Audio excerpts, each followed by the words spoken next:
యేసుప్రభు చెబుతున్నాడు, నన్ను వెంబడించిన వాడు చీకట్లో ఎంత మాత్రము నడవడు, చీకట్లో ఎంత మాత్రం నిలవడు, వానిలో చీకటి బ్రతుకు ఉండదు. వింటున్నారా తల్లారా? అర్థమవుతుందా?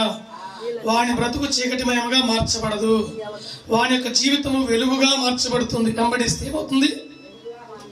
వెలుగుగా మార్చబడుతుంది. గుడ్డోని జీవితం ఎప్పుడైతే చూపొస్తే వాడు వెలుగును చూసినట్లు, ప్రకృతిని చూసినట్లు, అందచందాలు చూసినట్లుగా సంతోషపడతాడు. చూసావా?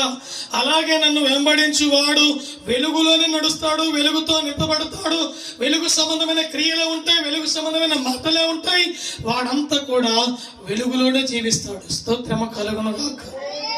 చీకటి వారిలో ఎంత మాత్రం ఉండదంట. దేవుని వెంబడిస్తే ఏముంటుందమ్మా? దేవుని వెలుగు చేత నింపబడతావు, దేవుని కృప చేత నింపబడతావు. 1 కేజీ బంగారం ఆయన ఆకాశం నుండి 7. వెలుగు లేక, వెలుగుమయమైన జీవితాలు జీవించలేక చాలా మంది చీకట్లో ఘోరమైనటువంటి జీవితాలు జీవిస్తుంటారు.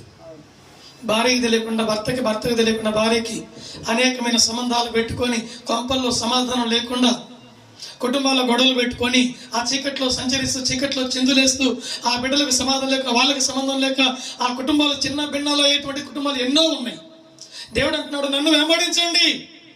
అలాంటి కుటుంబాలను పర్వాలేదు, నన్ను వెంబడించండి, నన్ను కలిగి వెంబడించండి, నా వెలుగు మీకు ప్రసాదిస్తా. నా వెలుగులోనికి వచ్చినవాడు ఎంత మాత్రం చీకటి వానిలో ఉండదు.